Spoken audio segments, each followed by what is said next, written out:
Olá, gente. Hoje eu estou com um prazer enorme aqui de ter o Rafael Fontinelli comigo. Rafael, bem-vindo, cara.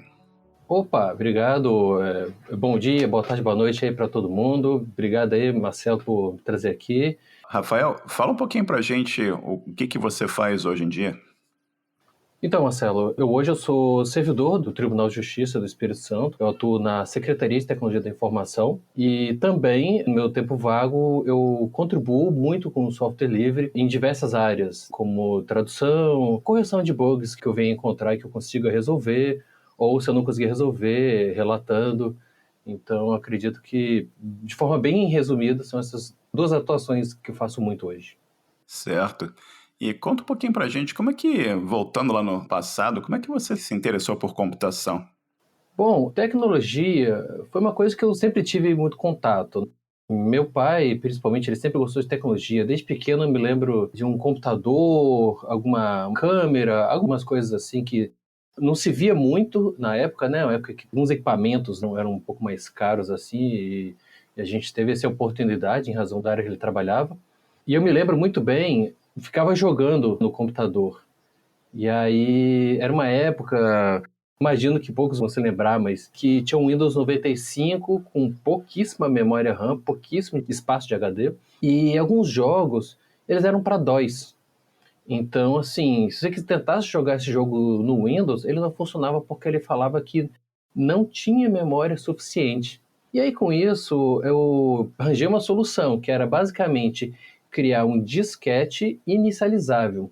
E esse disquete, basicamente, não inicializava o Windows 95, e então eu entrava, dava o boot direto no DOS e ativava uma memória estendida ali, e com isso eu consegui jogar o jogo. Então você vê que aí já tem um hack todo só para conseguir jogar, que era o que eu queria. O principal era conseguir jogar. Eu entrava lá, executava os comandos para iniciar, aí tinha que instalar, e eu instalava o jogo, tudo na linha de comando do DOS.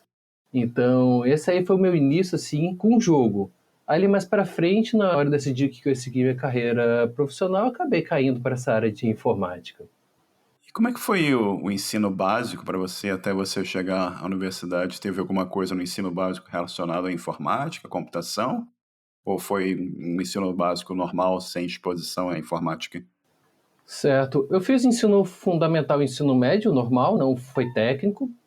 Eu acredito que a maior parte da minha influência na computação foi realmente mais em casa mesmo. Eu não me lembro exatamente de ter alguma aula específica que tenha me brilhado os olhos, falando especificamente em termos de computação na escola. Eu lembro no ensino médio, ensino fundamental, de ter, vamos para o laboratório de informática, e aí faz uma coisa, faz outra, mas que para mim já não eram tão novidade assim, porque eu já tinha tido esse contato em casa, sabe? Mexer o mouse, acessar pasta, executar comandos, eram coisas que para mim não era de outro mundo. Por exemplo, Linux, que é uma coisa que eu utilizo hoje e contribuo também hoje, uma coisa que não existia na época, quer dizer, não que não existia, mas pelo menos onde eu morava, Vitória, Espírito Santo, não era uma coisa que se falava muito. Eu tive contato com o Linux pela primeira vez por causa do meu irmão em casa, formatando o computador e apagando todos os meus jogos, mas eu acho que na escola mesmo eu não tive tanto contato nesse sentido, não. E conta pra gente como é que foi a universidade, como é que foi o curso, como é que foi a tua exposição à tecnologia na universidade. Certo, então, na hora de decidir qual universidade que eu ia fazer, qual faculdade que eu ia fazer, na verdade, eu estava em dúvida, né? Aquela coisa de qual vestibular que eu vou fazer, né? Eu acabei decidindo computação. Foi meio que de última hora, marquei e fui fazer a prova. E eu passei, entrei no curso de ciência da computação e, pô, acabei gostando pra caramba, sabe? Me lembro do primeiro período que eu fiquei fascinado com essa tal de linguagem de programação. A gente começou com Portugal e aí tinha que fazer os códigos. Eu me lembro de, às vezes, tendo aquelas ideias assim, caramba, como é que eu vou resolver isso? Aí eu metia aquelas condições lá, um if, para ver se executava algumas coisas. Circuito de dados, né, com combinações lógicas de e, ou... Enfim, o começo da faculdade já me interessou muito. E aí, dali para frente, eu fui seguindo na área de computação. Eu também fiz alguns estágios durante a faculdade, me lidei com várias tecnologias, foi inclusive a primeira vez que eu tive contato com Linux foi no estágio. Era uma empresa pequena de desenvolvimento, e lá tinha um servidor, salvo engano, era um SUSE Linux. Agora eu não lembro muito bem, porque já faz um bom tempo. E aí lidei com várias tecnologias diferentes. Isso foi realmente me ajudando a até ver o que eu gostava mais. Fui exposto a várias tecnologias. A faculdade em si, eu comecei vendo linguagem de programação Pascal, que é muito parecida com o Delphi. Isso foi, infelizmente, dali para frente, eu vi que muito mais as pessoas lidavam com C, C++ e Python. Então, para mim, lidar com outras linguagens de programação foi um pouco difícil, até porque a linguagem é um pouco diferente. Mas até mesmo durante a faculdade, a gente já teve uma mudança. Em vez de seguir para o Delphi, que seria acredito que era o planejado inicialmente pela faculdade, em razão do mercado, eles acabaram passando para Java. Então eu tive alguns contatos com umas linguagens de programação ali que foram um pouco diferentes. Acabou que hoje eu não utilizo. Muita gente ainda utiliza Java. Acho que o Java é uma linguagem muito forte ainda no mercado. Eu, particularmente, eu estou mais interessado com Python. Isso quando eu não utilizo um shell script de Linux. Isso foi basicamente assim, para o final da minha faculdade. Depois disso, eu fiz uma pós-graduação. Na verdade, durante um bom tempo eu acabei não fazendo pós-graduação na área de computação, mas recentemente eu fiz computação em nuvem. Já tinha contato aqui e ali com computação em nuvem. Lógico que eu já tinha estudado sobre isso. Na área de computação você acaba tendo que ter noção do que é nuvem, como que é o mercado, quais são os players que tem no mercado. Mas recentemente eu decidi fazer computação em nuvem para dar uma investida. E aí com isso, fazendo certificação e aí entrando mais a fundo nesse mercado. E você foi direto da faculdade para trabalhar com TI? Como é que foi a saída da universidade e a entrada no mercado de trabalho para você? Eu saí da faculdade, eu fui trabalhar com TI, sim. Na verdade, eu trabalhei numa empresa que eu tinha estagiado, e aí eu trabalhei lá realmente administrando toda a rede da empresa. Da empresa pequena, então eu me mexi com várias tecnologias diferentes. Lá era interessante, porque mesmo sendo uma empresa pequena, tinha muitas coisas, eles gostavam de implementar coisas novas. Então eu lidei com VPN, com Linux, com instalar servidor Dell de hack. Instalei fisicamente esse servidor Dell de hack. Então, logo em seguida da faculdade, realmente eu trabalhei na área de informática. Pouco tempo depois, porém, acho que cerca de um ano, não sei, acho que menos, acabou tendo uma mudança no quadro societário da empresa e, enfim, mudanças que me fizeram sair da empresa. Depois disso, eu lembro que até trabalhei numa empresa, eu acredito que menos de um ano, mas eu me lembro que eu me desanimei um pouco com a área, porque era realmente muito puxado, sabe? É uma das coisas que a gente encontra no Brasil. Infelizmente, tem algumas empresas que puxam pra caramba do técnico e não querem pagar muito, sabe? Então, eu acabei meio que desanimando um pouco da área de informática nessa época. Com isso, eu acabei decidindo fazer a faculdade de Direito. Uma mudança drástica, né? Brusca, né? Na formação. Bastante brusca, né? Mas antes da gente entrar nessa parte do direito aqui, conta um pouquinho mais sobre a sua pós-graduação. Você falou que foi na área de cloud computing, computação na nuvem. O que você aprendeu nesse curso? O que foi apresentado para você lá? Olha, eu achei muito interessante, porque como eu falei, né, eu já tinha muitas informações. Até porque quando eu fiz minha pós-graduação, eu já estava há algum tempo contribuindo com software livre, então eu acabava esbarrando em tecnologias diferentes. Mas eu achei interessante, porque mesmo que você tenha um conhecimento de encontrar um artigo aqui, testar uma tecnologia lá, quando você lê a parte conceitual, você acaba entendendo melhor como que funciona esse negócio. Então, eu achei bem bacana. Isso, curiosamente, me serviu muito porque pouco depois que eu iniciei essa pós-graduação, eu entrei num projeto de contratação de solução de computação em nuvem para o órgão onde eu trabalho. Com isso, acabou que as coisas se complementaram, né? Eu precisava conseguir fazer essa contratação e com isso eu estava fazendo essa pós-graduação que me trouxe muita informação. Coisas como, por exemplo, tipos de computação em nuvem, que pode ser pública, privada, híbrida, comunitária. Nuvem comunitária era uma coisa que eu não conhecia ainda, então já veio uma coisa nova. Bem como tipos de comunicação que os aplicativos podem fazer, né? Você pode ter chamada API REST, SOAP, né? SOAP que é uma coisa um pouco mais antiga, mas eu acredito que deve ser muito utilizada hoje. E também como é que está o mercado, porque você tem vários players diferentes, então é bom você conhecendo, inclusive, qual solução de cada player. Voltando um pouco, eu também vi quais são os exemplos de nuvem privada que você pode implantar na sua própria casa. Eu acho que essas informações realmente agregaram muito do que eu já sabia, sabe? Então acho que foi super valioso. Realmente eu recomendo. Isso, lógico, não elimina uma certificação, você botar a mão na massa para praticar essa área, mas realmente eu achei muito interessante essa pós-graduação. Antes da gente falar do curso de Direito, você falou para mim em off que você tinha sido o cara de TI no trabalho que você fez, né?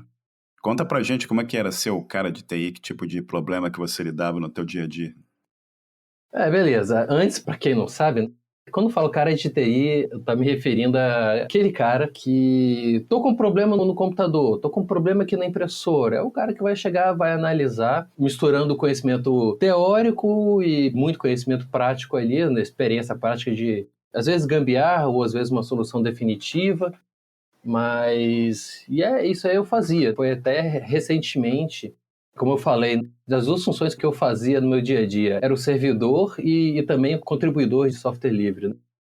Como servidor, eu era o cara de TI. Basicamente, eu dava suporte vamos dizer assim, uma filial do órgão que eu trabalho, que é uma comarca, né, onde tem juízes, tem servidores lidando com processos.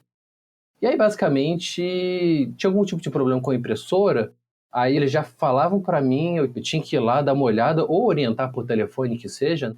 E às vezes, pela experiência de algum tempo lá trabalhando, já sabia qual que era a solução. Tenta isso. Pô, já foi, resolvido.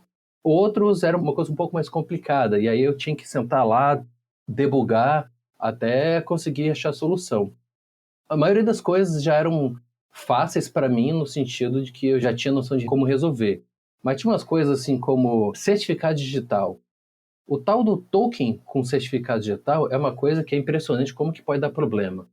E é uma coisa que não é muito assim transparente, sabe? Você não, se jogar no Google, você não encontra tanta coisa. Você pode encontrar uma coisa ali, lá, mas é um pouco difícil. Então, eu muitas vezes eu tinha que sair analisando até encontrar qual era a raiz do problema. Bom, modéstia à parte, eu fazia isso muito bem. Fiz um bom trabalho, né, lá como cara de TI.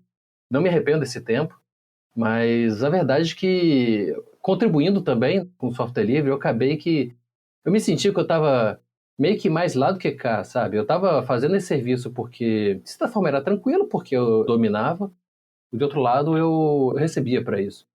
Mas aí eu decidi correr atrás de fazer algum investimento, não só ficar estudando software, mas também estudando uma coisa que seja seja saindo, né, do órgão, eu pudesse investir mais na minha carreira e pegar coisas interessantes, full time, e não meio cá, meio lá, né? Então foi por isso, inclusive, que eu decidi fazer a pós-graduação de computação em nuvem, fiz alguns cursos e, enfim, estou aqui estudando, decidindo investir nessa área, né? E como é que foi o estudo na área de Direito? Foi nessa época que você resolveu também fazer a faculdade de Direito? Ou foi antes, depois? Como é que foi isso? Na faculdade de Direito foi bem antes. Como eu falei, né, eu trabalhava antes numa empresa pequena que lidava com várias tecnologias. Em seguida, eu entrei em outra empresa que eu vi que era muito desgastante e, ao mesmo tempo, não tinha um retorno financeiro profissional muito bacana. E aí, com isso, eu fiquei um pouco desanimado. Eu não estava encontrando ofertas muito boas.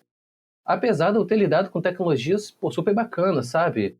Coisas como montar VPN no appliance da Juniper, instalação de servidor Windows com DHCP, DNS. Enfim, eu tinha feito umas coisas que eu acho que poderiam ser, pelo menos naquela época, de certa forma valiosas, assim, sabe? E eu não estava encontrando muito isso. E aí eu sei que acabei, assim, decidindo tentar uma coisa diferente. Eu decidi tentar o direito. Por quê? Aquela coisa, direito, de um lado, você tem a possibilidade de ser advogado, porque o advogado ele realmente tem uma possibilidade de ter uma renda boa. Ou, na pior das hipóteses, aquilo poderia me ajudar para fazer um concurso público, porque me ajudaria na questão da interpretação, me ajudaria na questão de conhecimento de forma geral da legislação, da Constituição brasileira. Isso, em provas de concurso público, são bem interessantes, sabe? Porque você pode ser muito bom em informática, você pode ser um desenvolvedor fenomenal. Você vai fazer uma prova de concurso público, você tem um problema de que não basta você ser bom pra caramba em todas as linguagens que é pedido. Você também tem uma prova de português, você tem uma prova de lógica, geralmente é mais matemática. Mas assim, tem a questão de interpretação, sabe? Você tem que estar com os olhos treinados para fazer a leitura das questões. E assim, o direito acaba sendo diferencial, né? Se duas pessoas acertam as mesmas questões, mas uma chega na área de direito, acerta, essa pessoa vai estar na frente na lista de candidatos. Enfim, e aí com esse pensamento eu acabei decidindo fazer o direito. E aí eu fiz realmente toda a faculdade, eu me formei, eu inclusive fiz a prova da ordem, a OAB, que é um requisito para você ser advogado. Só que, curiosamente, no meio do caminho eu tive algumas surpresas. Antes de eu fazer direito, eu tinha feito uma prova de concurso. E ali não fui chamado. Enfim, eu esqueci daquilo, sabe? Porque eu não fui chamado. Aí no começo da faculdade de Direito, me chamaram. Eu até achei que fosse um trote, né? Porque será que é isso mesmo? Será que não viram meu nome e estão querendo passar o golpe? Aí eu até conferi, eu nem lembrava daquele concurso. Eu fui chamado e tomei posse. Na verdade, era um banco estadual aqui. Comecei a trabalhar lá. E eu fiquei fazendo direito e trabalhando lá. Passado um ano que eu estava trabalhando lá, eu tinha feito concurso do Tribunal de Justiça. E aí eu passei e fui trabalhar no Tribunal de Justiça. Então, assim, boa parte da minha faculdade de Direito, eu estava no Tribunal de Justiça. Eu me lembro que eu não estagiei, porque eu não conseguia tempo para trabalhar e estudar. Fiquei preocupado de não conseguir dar conta das coisas, então eu não fiz um estágio a mais. Terminou a faculdade, isso foi um problema para mim, a falta de estágio. Que é aquela questão da experiência, né? Eu acho que é sempre bom você praticar, ganhar experiência, e aí com isso você vai decidindo em que área que você vai atuar. E naquele momento, no final da faculdade de Direito, eu tinha muita experiência na área de informática, porque eu já tinha trabalhado com informática, eu estava na época trabalhando no setor, na STI, né, que é o Secretaria de Tecnologia da Informação do órgão. Aí a parte de direito ficou um pouco prejudicada. Eu me lembro que pouco tempo depois da faculdade de Direito, comecei a fazer um serviço voluntariado na Defensoria Pública da União como assessor jurídico. E lá, realmente, eu fiz algumas peças na área previdenciária. Assim, foi bem bacana, completamente fora, né? Novamente, completamente fora da área de informática. Mas para mim foi realmente bem bacana porque eu consegui ajudar algumas pessoas que são os clientes da Defensoria Pública da União, que são pessoas que não têm dinheiro para pagar o advogado, conseguir direitos previdenciários, tipo uma pessoa que deveria ter direito para aposentar e o INSS, o órgão da Previdência, negou. E aí eu consegui fazer petição, consegui fazer processo, né, para que a pessoa conseguisse essa vitória. Mas na verdade acabou aí, sabe? Porque eu vi que eu estava muito mais envolvido na área de computação do que direito, então foi difícil para mim mudar de área. Tem um fator financeiro também. Eu me lembro que eu mudei de Vitória, onde eu morava, para Guarapari, Espírito Santo. Foi uma época que eu casei, então mudou um pouco o foco, entende? E aí acabou que a área de direito não foi uma área que, para mim, foi muito vantajoso seguir. Acabou sendo muito mais vantajoso, naquela época pelo menos, eu ficar no concurso público, dali tentar outra coisa. Acabou que eu fiquei um tempo sendo cara de TI depois disso, então a gente acaba voltando na nossa conversa, né? Eu acabei sendo um cara de TI durante um tempo, contribuindo com o software livre no meio tempo, e estamos aqui hoje. Rafael, conta um pouquinho sobre o seu trabalho hoje na Secretaria de Tecnologia da Informação no Tribunal de Justiça aí do Estado do Espírito Santo. Bom, antes de mais nada, o meu cargo ele é de informática. Eu, quando entrei no tribunal, já era um cargo da secretaria. Por volta de 2015, eu mudei para Guarapari como profissional de informática, né, o cara é de TI, mas eu nunca perdi muito o contato com a Secretaria de Tecnologia da Informação, porque eu me lembro que antes de eu mudar para Guarapari, eu também tinha uns contratos que eu era gestor. O que é o gestor de contrato? No Tribunal de Justiça, aliás, em alguns órgãos públicos, você tem que ter alguém que é o responsável imediato do órgão para administrar aquele contrato, para ser a pessoa entre a empresa, o preposto da empresa que está prestando o serviço e o resto da administração. Então, é o responsável por fazer os pagamentos, por verificar se o contrato está sendo executado, verificar se a execução está sendo feita conforme as regras do contrato.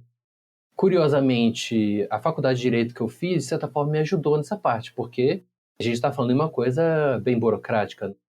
Geralmente, o que acaba de ser da faculdade não está muito afim de ficar fazendo gestão de contrato. Eu entrei no Tribunal de Justiça fazendo algumas coisas técnicas, mas acabei, por circunstâncias do órgão, acabei lidando um pouco mais com gestão de contrato. Só que quando eu fui para Guarapari, eu continuei fazendo a gestão de contrato, mas principalmente fui o cara de TI. Mas ainda tinha esse pé na STI de fazer a gestão de contrato. Eu sei que recentemente houve uma mudança. O tribunal contratou uma empresa para fazer esse serviço de atendimento técnico, para serem os caras de TI dos órgãos, que para mim foi interessante porque eu já estava realmente há algum tempo querendo fazer mudança, eu já estava, nessa época que eles contrataram a empresa para fazer o serviço, eu já estava fazendo computação em nuvem, então para mim veio realmente a calhar essa mudança. Até que oficialmente eles me puxaram de volta para a STI. Hoje eu não estou mais prestando serviço para a filial de Guarapari, a comarca de Guarapari. E aí eu estou hoje atuando em contratação de serviços para a STI. A gente tem uma equipe com algumas pessoas de áreas diversas, pessoas com mais conhecimento em gestão de contrato como um todo, em regras de contratação, pessoas com conhecimento da área de informática. Então a gente tem uma equipe multidisciplinar, basicamente, e aí você vai tendo combinações de pessoas que atuam em projetos. Como eu falei, eu sou numa equipe que faz contratação de computação em nuvem, e assim, está sendo bem diferente. Eu já deixei claro que, na verdade, sim, bacana, eu gosto de participar, eu gosto inclusive da parte técnica, de estar lidando ali, né, fazendo a especificação técnica, mas apesar que eu, particularmente, eu gostaria muito de ir por equipe técnica mesmo da STI, sabe? Mas vamos ver onde que vai essa história. Mas, por enquanto, sim, eu estou na área de contratação e surgiu demanda, eles mandam para a gente vai elaborando os documentos, vai refinando os documentos ali até ficar adequado para chegar na fase pública de fazer uma licitação pública e aí contratar a empresa. Ô, Rafael, como é que foi que começou a tua exposição à língua inglesa? Foi ainda antes da faculdade? Foi na faculdade? Você fez algum curso de inglês especificamente? Como é que você aprendeu inglês? Em inglês, eu tive contato desde pequeno, parte por causa de jogos, aquela coisa de você é pequeno, você não entende o que está escrito ali, tem um monte de conversa e você vai seguindo em frente, mas aí aos poucos vai aprendendo um pouquinho, né, do inglês. Eu fiz alguns cursos, realmente ajudaram muito, né, curso de inglês, mas eu acredito que, principalmente na faculdade de ciência da computação, eu tive que exercitar muito o inglês, porque aquele negócio, né? Alguns livros, às vezes as melhores leituras acabam sendo em inglês. Hoje em dia tem muitos livros que se utilizam na faculdade são traduzidos, mas inevitavelmente na computação se acaba lidando muito com informações em inglês. E aí eu realmente eu aprimorei muito durante a faculdade. Depois disso, principalmente com contribuição de software livre, eu realmente acabei aprendendo muito mais, sabe? Eu acho que é melhorando, me comunicando mais. Eu me lembro que foi no meu estágio, foi logo em seguida, quando eu fui contratado, foi a primeira vez que eu tive que falar com alguém em inglês. A minha primeira experiência não foi muito boa, porque foi com um indiano, e assim, tem alguns indianos que realmente você consegue conversar muito bem. Você vê vídeos de indianos falando e realmente dá para entender muito bem se é legenda. Mas eu fui conversar com um cara de suporte técnico da Juniper, que ele era indiano, e rapaz, foi bem complicado de entender. Foi minha primeira experiência. Não foi muito positiva, a gente decidiu cancelar e partir para o e-mail. E aí os e-mails era basicamente uma mensagem e uma resposta por dia, em razão da diferença do fuso horário. Mas passada essa experiência ruim de falar em inglês, eu me lembro que eu tive que conversar com o meu chefe e numa videochamada, e eu descobri que eu conseguia entender ele muito bem, e eu conseguia responder ele muito bem. O que me fez, assim, fiquei bem motivado. Eu não sabia que eu sabia tão bem, assim, me expressar em inglês. Eu sei que eu sei ler, eu sei responder mensagem, mas falar em inglês, conversar em inglês, eu ainda não tinha tido uma experiência muito boa. Isso já faz muitos anos e hoje isso aí para mim é muito mais natural. Conta pra gente como é que você se interessou pela tradução de software livre, como é que você evoluiu e se tornou um dos principais colaboradores hoje na tradução de programas e software livre para português, como o Arch Linux, né, o GNOME e tantos outros produtos aí que você tem ajudado. Bom, acho que tudo começou num básico. Como é que eu contribuo para isso aqui? Eu me lembro que na época eu estava usando o Windows eu estava de saco cheio de... Ou você craqueia o negócio e pode trazer um vírus, uma vulnerabilidade do computador, ou você paga muito caro. Fiquei de saco cheio desse negócio e decidi instalar um Linux. Aí entra a influência do meu irmão. Meu irmão, como eu mencionei anteriormente, ele uma vez pegou meu DOS com joguinhos e formatou porque ele queria instalar um Conectiva Linux. Para mim, naquela época, ele estava basicamente fazendo bagunça, não tem que mexer nisso não, deixa o computador em paz. Mas eu me lembro que ele não teve muito sucesso porque precisava de placa de rede Wi-Fi. Ele não conseguiu botar, era muito complicado na época. E aí, anos depois, o meu irmão, ele estava usando Linux, né, porque eu mesmo já tinha tido experiência com Linux, mas não era a minha distribuição principal. E ele me falava que ele era tradutor do GNOME. Inclusive, ele tinha virado o coordenador de tradução do GNOME. E ele mostrava isso, eu achava o máximo, né? Mas eu particularmente não contribuía. Aí, voltando, quando eu decidi que eu estava de saco cheio de usar o Windows nessa situação de você não ter os programas que você quer, eu decidi instalar o Linux. E aí, o meu irmão utilizava Arch Linux. Vai eu instalar o Arch Linux. Instalei, não tive muitos problemas, eu gostei do negócio. E aí um dia eu decidi que eu queria testar um emulador de PlayStation 2. Aí eu fui instalar, eu tive alguns problemas com o pacote. Eu decidi dar uma olhada por que esse pacote do Arch Linux para PlayStation 2 não estava muito bom. E aí nisso a gente começa a olhar código-fonte. Daqui a pouco, quando eu vejo, eu estou mantendo esse pacote no Arch Linux. Na verdade, não é no Arch Linux, na verdade é no AUR. É o Arch Linux User Repository. É um repositório no qual os usuários podem enviar suas contribuições. Não é um repositório oficial, mas lá você tem muitos programas que usuários mantêm com muito carinho. E aí eu fui mantendo o emulador de PlayStation 2 no Arch Linux e eu vi que ele tinha como traduzir. E aí eu decidi traduzir esse emulador. Então foi aí que eu fui começando a ganhar experiência com essas áreas de contribuição. Eu fui encontrando problemas e aí eu fui relatando esses problemas, eles resolviam. Eu enviava a tradução, poxa, eu via a tradução fazendo parte do código-fonte, poxa, que legal, né? Eu me sentia cada vez mais motivado de fazer essas contribuições. E aí, o ambiente gráfico, né, o desktop environment que eu utilizava era o Gnome, ainda é o Gnome. E eu reparei que tinha algumas coisas que estavam em inglês. Tá faltando traduzir esse negócio, tem uma coisa errada. E aí eu fui falar com o meu irmão, que na época ele já não traduzia mais, ele já tinha parado a tradução, mas ele me deu o caminho das pedras, eu encontrei um lugar onde eu poderia fazer essa contribuição, e ali eu comecei a enviar a tradução, fui conversando com a equipe. Eu me lembro que a equipe estava um pouquinho parada na época, e aí com a minha participação ali, deu uma aquecida, e quando menos eu esperava, estava lá como coordenador. Foi pouco tempo depois que eu entrei na equipe, foi quando o coordenador já não estava com muito mais tempo, aquelas coisas da vida, e ele precisava de alguém para substituir. E aí ele decidiu e me indicou para ser o coordenador no lugar dele.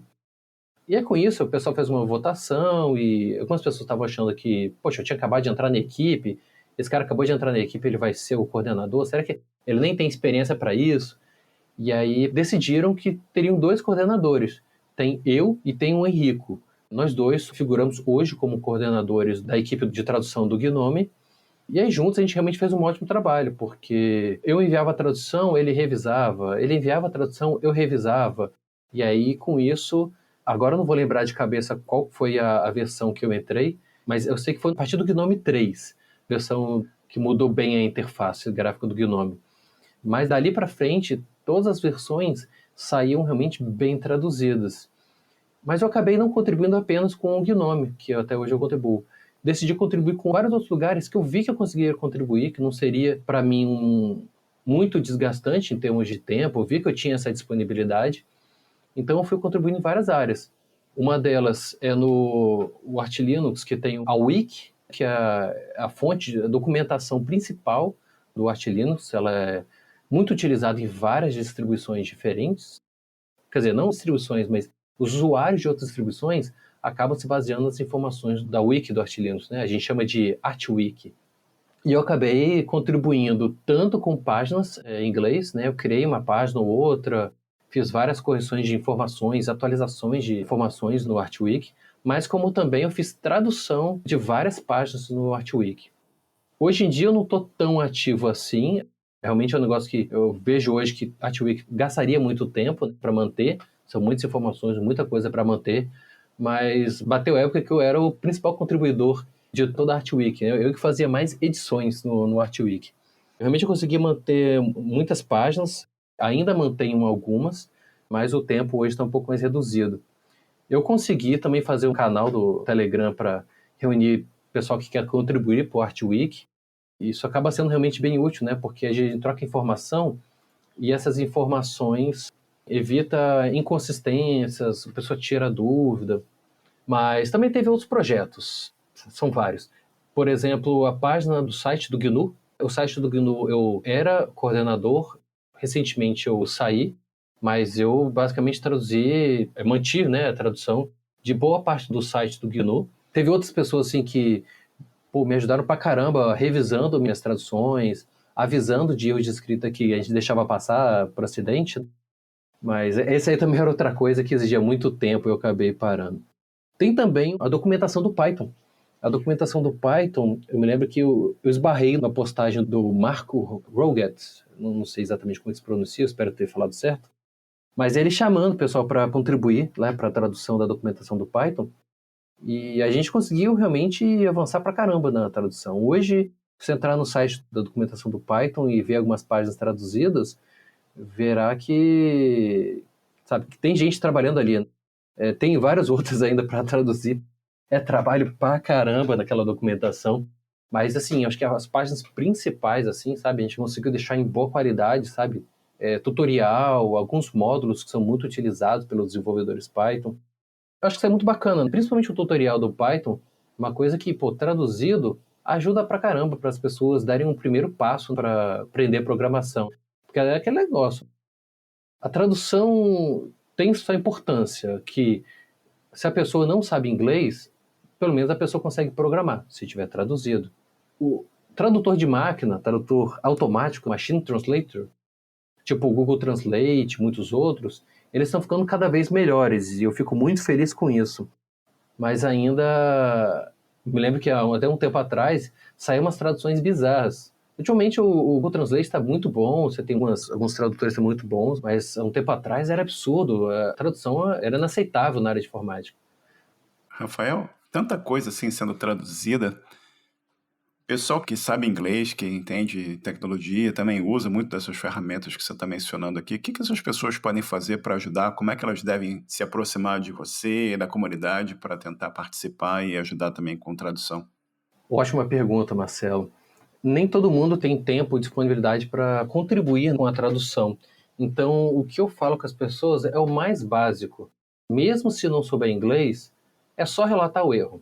A pessoa pode, isso aqui está com erro de escrita, essa frase aqui não fez sentido, dá uma olhada aí.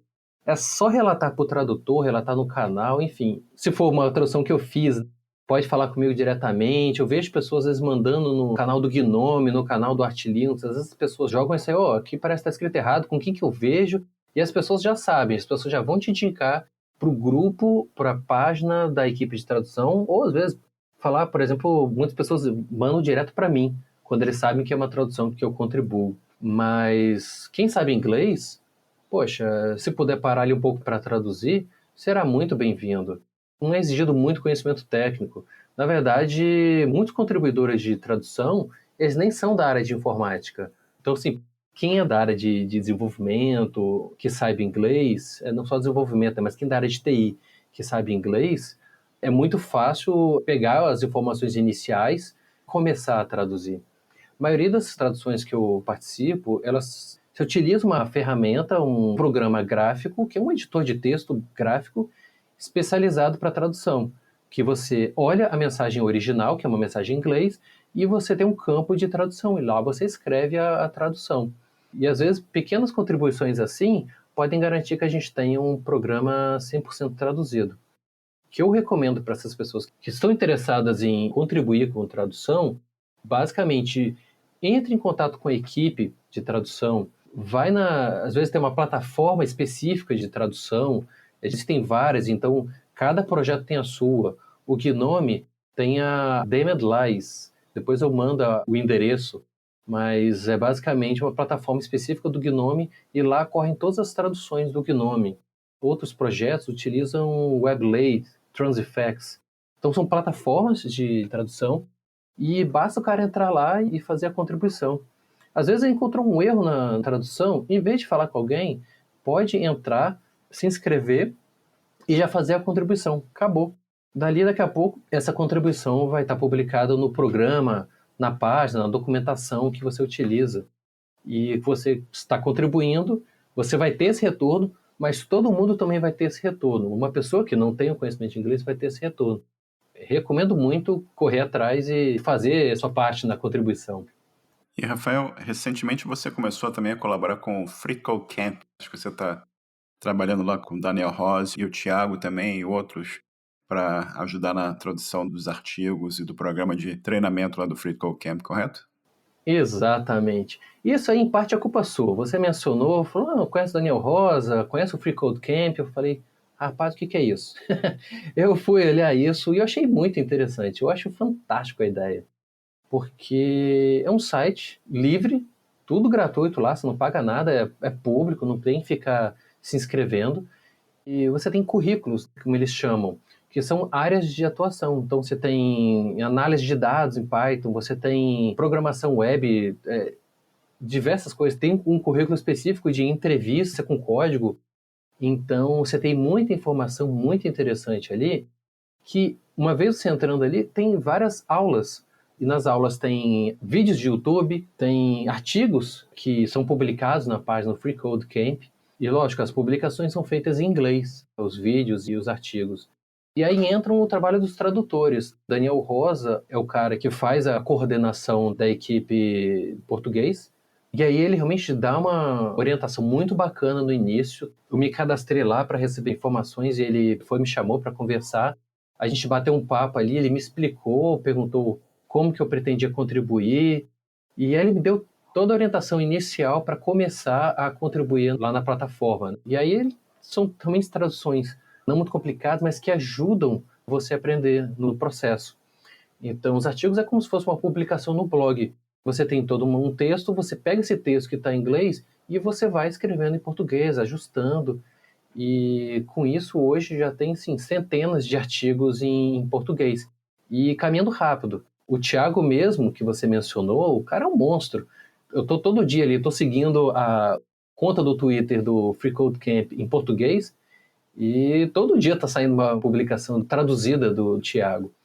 Então, assim, é muito bacana. Eu acho que tem uma área muito grande de traduções que a pessoa pode fazer e, por que não, aprender nesse processo. Aprender e ajudar os outros também, né? Que vocês todos estão ajudando um monte de gente aí que está tentando aprender a programar e estão usando ferramentas diversas aí também para profissionalmente crescer e aprender algo que vai gerar um salário, vai gerar um dinheiro para a família deles também. Isso é de suma importância, todo esse trabalho que está sendo feito aí.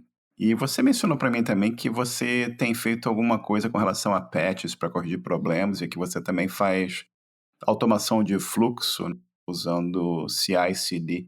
Dá para você explicar um pouquinho para a gente o que seria CI/CD e explicar um pouquinho o que é esse trabalho também que você está fazendo? Nesse processo de contribuição, eu vi que alguns projetos têm um problema muito grande. Tem uma solução muito boa de testar. Aí o que acontece? O usuário daquele software é que faz o teste.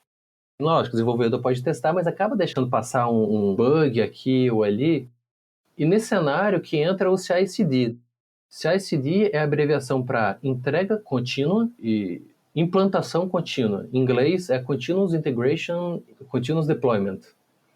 Então, são soluções em código que automatizam a execução de certas funções.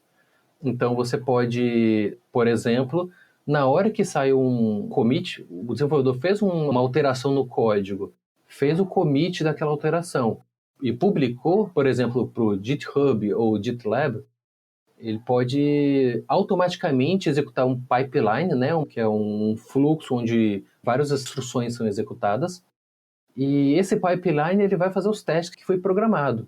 Então, ele pode fazer, desenvolvedores vão gostar muito disso, de teste de unidade, teste de integração, vários testes. E aí uma solução que é muito bem utilizada aí por empresas executou aquele monte de teste que foi feito durante esse pipeline. No final, ele tem uma instrução para publicar o código. Publicar o código-fonte, para compilar e publicar o código binário ali para as pessoas utilizarem. Então, é uma solução que você elimina a necessidade de alguém estar lá todo dia ou a cada momento fazendo os testes. Assim, lógico, não elimina totalmente, mas você reduz drasticamente a possibilidade de um erro humano. A gente sempre vai ter um fator humano ali na área de informática ali para certas validações, para executar, para desenvolver, para inovar. Mas algumas coisas que são repetitivas podem ser eliminadas por meio da CI/CD. E eu já vinha, como eu mencionei, contribuindo com várias áreas do software livre. Além da tradução, eu também fazia patches quando eu conseguia encontrar uma solução. É aquela história, você se depara com um problema, uma coisa que está te incomodando, onde que está a raiz desse problema? Aí você entra no código-fonte, porque essa é o brilho do código aberto, né, do software livre, é você poder olhar o código-fonte. Aí você vai olhando, vai estudando, entender o que, que ele está fazendo, tenta fazer uma correção. Fez uma correção no seu computador, baixou o código-fonte, fez a correção, funcionou, pô, legal. Eu não fico só para mim essa correção, mantém só para mim no meu computador não adianta nada. E aí eu faço esse patch, eu envio essa contribuição para o projeto original ali, para o desenvolvedor, e aí eles validam, eles acrescentam no código-fonte deles. Com esses patches, assim, eu consigo ter uma próxima versão muito bem adaptada. Quando eu comecei a traduzir a documentação do Python, eu reparava que as nossas contribuições não eram publicadas diretamente, sabe? Então eu fazia uma tradução, traduzia uma página, pô, suei a camisa ali, fiz a tradução. Quando eu olhava assim, já estava alguns dias sem publicar. Aí eu descobri por quê. Porque tinha o lado humano que tinha que ser feito, né? Alguém tinha que executar um comando no computador para que baixasse todas essas traduções que foram contribuídas e armazenar para que seja feita a publicação. Era uma coisa que não era um processo muito complicado, mas que ainda tinha um fator manual, alguém tinha que fazer. E isso me deixou indignado porque, poxa, a gente sofre o problema do Bus Factor One. Traduzindo do inglês seria o fator ônibus. É quando, se a pessoa é atropelada por um ônibus, morreu toda a contribuição ali, morreu aquela parte específica do projeto, parou. Então, para evitar que, se fosse necessário que essa pessoa fizesse esse comando, porque uma coisa tão repetitiva, que não é uma coisa que na prática exigiria que ela fizesse isso, eu fiz uma solução de CI/CD. E a gente foi melhorando até o que está hoje. Que basicamente eu fiz uma solução no repositório do GitHub Actions, que é a solução de CI/CD do GitHub, que toda noite baixa toda a tradução, compila no pipeline do GitHub, que ele compila, faz os testes, define alguns parâmetros para se der algum warning ele ser tratado como erro, exatamente para a gente ser sinalizado de quando houver alguma coisa assim que a gente deva corrigir. E com isso, a gente consegue encontrar muitos erros de sintaxe. Sabe alguma coisa besta que a pessoa estava traduzindo, mas que deixou passar, a gente encontra ali, vai para a documentação publicada, mas a gente consegue corrigir imediatamente, entendeu? Então foi uma forma da gente testar, listar os erros gritantes de desconformidade de sintaxe e aí poder corrigir. E lógico, além dos testes, isso garante que a tradução vai ser sempre atualizada, porque dentro dessas funções é atualizar um repositório de onde a documentação puxa a tradução. Com o CI/CD, eu consegui fazer essa automatização da atualização de tradução do Python. Hoje, qualquer pessoa que enviar uma tradução vai ver no dia seguinte essa tradução publicada no site. A gente não tem lidado com pessoas mal intencionadas, então por isso que está assim hoje, mas agiliza, né, a contribuição. O tradutor, quando vai fazer a contribuição dele, ele vê que, poxa, o negócio está funcionando aqui, ele fica motivado. E com isso eu acabei fazendo contribuições de CI/CD para cá e para lá. Aprendi também no GitLab. Isso, inclusive, me fez ganhar gosto pela área de DevOps. Se possível, eu gostaria de casar, né, o meu interesse profissional com Cloud Computing com o meu interesse com DevOps. E com o meu conhecimento de Linux. Aí realmente seria uma área bem bacana de se trabalhar, a meu ver. Bacana demais, hein? E pergunta que não quer calar aqui, o que que você usa no seu computador pessoal, no seu dia a dia? Qual distribuição que você usa? Que tipo de ferramenta você está usando por aí? Rapaz, eu vim pro Arch Linux e no Arch Linux eu fiquei. Eu tô aqui no Arch Linux com o Gnome. Acho que, se eu não me engano, desde 2009 que eu tô no Arch Linux. Já testei outras distribuições, assim, mas desde que eu mudei para cá e me adaptei muito bem, acabou sendo meu local preferido. O meu navegador principal é o Firefox, mas infelizmente eu tenho que ter o Chrome instalado. No caso, tem o Chromium, né, que é a versão código aberto do Chrome. Tem que ter o Chrome instalado, porque às vezes tem um site ou outro que não funciona muito bem, eu testo no Chrome para ver se era isso o problema. Mas principalmente eu utilizo o Firefox e me atende muito bem.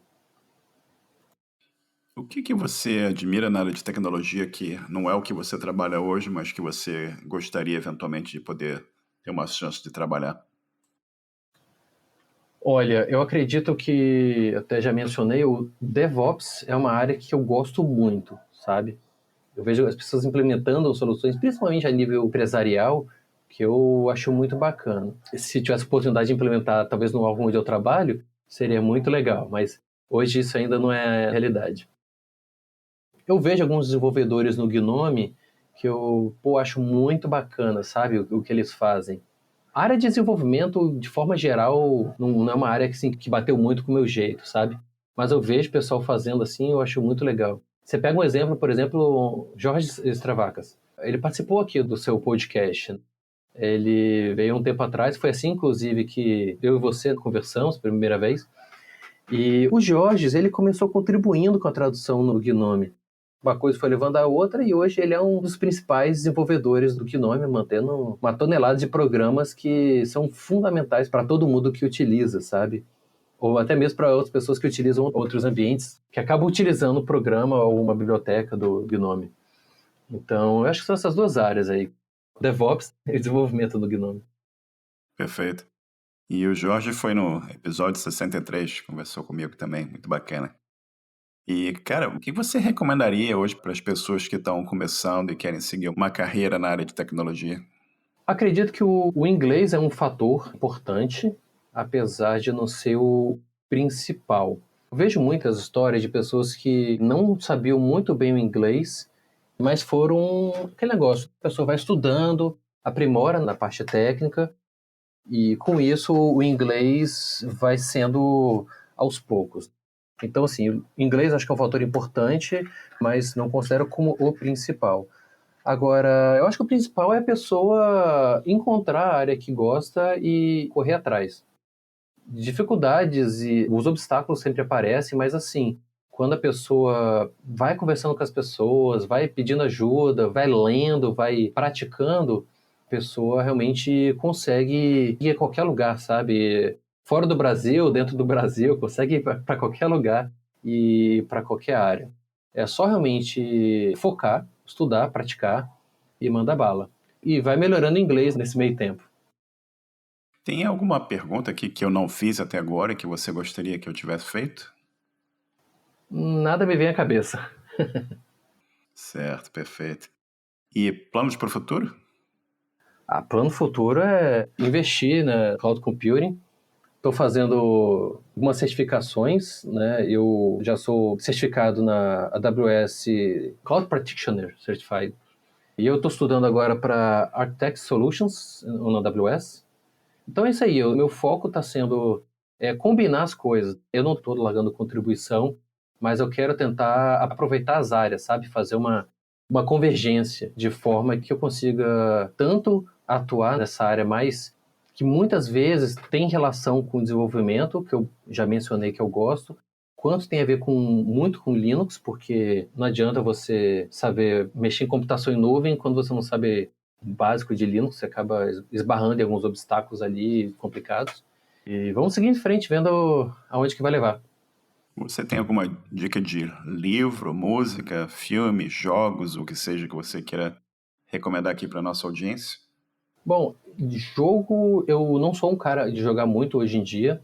Eu tenho só um passatempo que é o DDNet, ou também conhecido como DD Race, que é um joguinho de 2D, colaborativo. São uns bonequinhos pequenininhos que se juntam para tentar finalizar um mapa. Eu acho um ótimo desafio aqui. E eu gosto muito de filme, mas assim, eu não sei nem dizer o que eu poderia sugerir. Eu gosto de ver muitos filmes e não vejo muitas séries, mas bom, Eu sugiro que veja filmes. Eu acho que essa pode ser a sugestão que eu mando aqui. Perfeito. E você quer divulgar alguma informação sobre você para contato, rede social, website, o que seja? Beleza. Bom, quem quiser me encontrar, eu tô no Twitter, @RafaelFFBR1, essa é a minha conta. E também eu tô no Telegram, tá? Vocês conseguem me encontrar. Marcelo, você sabe me dizer qual que é a minha conta, que eu não tô lembrando de cabeça? Rafael FF1. Então, qualquer coisa, podem me encontrar lá e posso dar mais orientações ali sobre quaisquer projetos que estejam interessados em contribuir, mais informação. Você também pode me encontrar no grupo do Gnome Brasil, Arch Linux Brasil. Eu estou sempre lá, então estou à disposição aí para conversar o que quiserem. Rafael, eu queria aqui tirar um segundo para te agradecer. Já são aí 3 horas da tarde já no Brasil aí, para a gente conversar e compartilhar a tua história aqui, o teu conhecimento com a gente. E eu queria te agradecer por esse tempo e também por toda a contribuição que você faz aí para a área de tecnologia, que é fantástica, ajudando o pessoal do Brasil que não entende inglês, e é absurdamente incrível essa ajuda. Muito obrigado pelo teu tempo, pela tua ajuda, e vamos em frente. Um forte abraço para ti. Obrigado, Marcelo. Obrigado aí pelo convite aqui. Um abraço para você e para todos os ouvintes aí. Chegamos ao final de mais um episódio. Agradeço a todos a atenção e o nosso site é osprogramadores.com. Participem e até o próximo episódio. Um bom dia para todos.